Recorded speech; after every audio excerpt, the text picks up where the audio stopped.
Hey everyone, Mr. Sujano here. In this video we're talking about PlayStation 3, PlayStation 2, PlayStation 1, Nintendo Switch and more. Let's get started. Alright, to kick things off, we're talking about PlayStation 3 emulation with RPCS3. RPCS3 just put out a PSA for Windows 7, 8, and 8.1 users. They say we will soon finally drop support for these end-of-life OSs, following many other emulators and applications that already have. If you don't want to use newer versions of Windows, you can upgrade to Linux, I like that, to continue using the latest RPCS3 builds.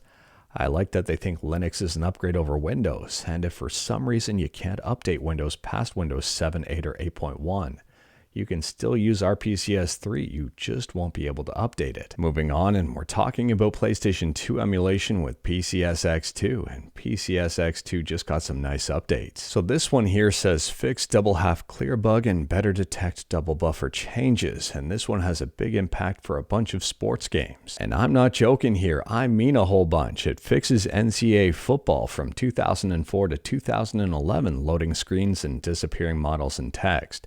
It fixes Madden NFL from 2005 to 2012 loading screens and missing text. Fixes NFL Street 1 and 2 missing graphics and text. Fixes NFL Street 3 glitches on loading screens. And refixes Grandia Extreme flashing FMVs. Hello Crinkle appears to have added capture support on Mac OS. Now I don't have a Mac, so I can't test this out, and I didn't know if it existed before on Mac OS. If you do, let me know in the comments below. To pick up the latest and greatest version of PCSX2, head to PCSX2.net and click on Latest Nightly, and you can pick it up for Windows, Linux, or Mac. And speaking about the PS2, next up we're talking about a brand new product from 8-Bit Mods. This is the MemCard PRO2. It works for the PS2 and PS1 and uses a micro SD card. It's priced right now at $43.32 and pre-orders have just went up. If you want to learn more about it, the previous MemCard Pro was reviewed by RetroRGB, and I'll drop a link to this YouTube video in the description below and feel free to check it out. Moving on, and we're talking about PlayStation 1 emulation on PC with Duckstation, and Duckstation just got a pretty big update. I'll drop a link to the GitHub in the description below and feel free to check it out. There are a lot of updates in this new version of Duckstation. A number of bug fixes, a number of improvements, including performance improvements and accuracy improvements. This Duckstation update is available for Windows, Mac, and Linux. If you're on Android, Duckstation did not get updated. I'm not entirely sure Stenzek is interested in updating the Android app. I could be wrong though. Moving on, and we're talking about Nintendo Switch emulation on PC with both Yuzu and Ryujinx with a brand new mod manager. This one just popped up on GitHub. It appears this mod manager is for Tears of the Kingdom. It's available on Windows and Linux, and it supports the Steam Deck, EmuDeck, Asus ROG, Linux OS, and Windows OS. Next up, we're talking about some Xbox controllers. Some heavily talked about Xbox controllers that have been getting a lot of attention.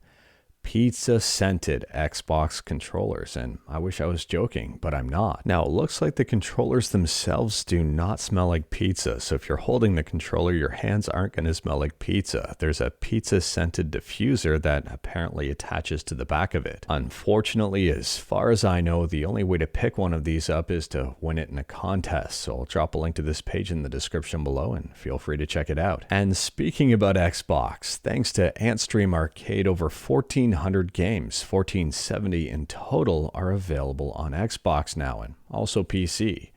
The lifetime license on this I think is $80 overall, and this is streaming, it's not downloading and owning. Next up, we're talking about a Linux distribution, and Neptune 8.0 Juno has just released. This one is based on Debian 12 Bookworm and features a Linux 6.1 kernel and KDE Plasma 5.27.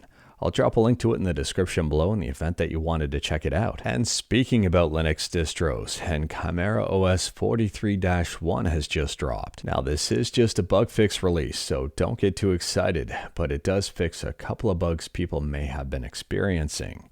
For example, fixing return to game mode, and also fixing a bug where flat packs were not starting with the gamepad UI. Moving on, and we're talking about a brand new ROM hack, and this one's available over at romhacking.net. It's called Fire Emblem Accursed Fate 1.0. It says here this hack has been worked on by the author for over a year, with 22 brand new chapters and accompanying cutscenes.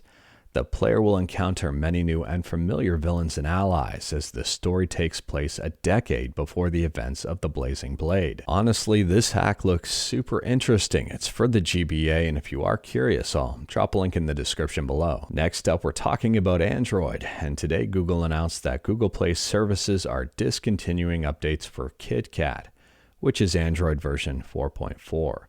This is starting August of 2023, and apparently less than 1% of devices are using this. Now, if you are still using KitKat, it may be about time that you finally update. I mean, it's over 10 years old now. Next up here, this is not a joke. If you thought facial recognition was bad, if you thought fingerprint recognition was bad, well, you may be upset to know that palm recognition is the next thing. Amazon is unveiling one palm payment to Whole Foods. I wish I was joking, but I'm not. I'll drop a link to this video in the description below, and feel free to let me know what your thoughts are about it. And speaking about videos, last up here we're talking about the Nintendo Switch and someone who hacked it to get God of War up and running on it. This one is extremely interesting. Unfortunately, though, God of War is not running that great. If you are curious about this one, check out the link in the description below, and they also got Devil May Cry and GTA 5 running on this thing, and Devil May Cry was at, I think, 15 frames per second. Very interesting overall. But anyways, that is all I've got for you in this one. Straight to the point, all stuff and no fluff. We talked about a bunch today. Let me know your thoughts about absolutely any of it in the comments below. If you liked this video, leave a like. If you didn't like this video, leave a like. Hit that subscribe button. Check out my other videos. Don't tempt fate. Save your state.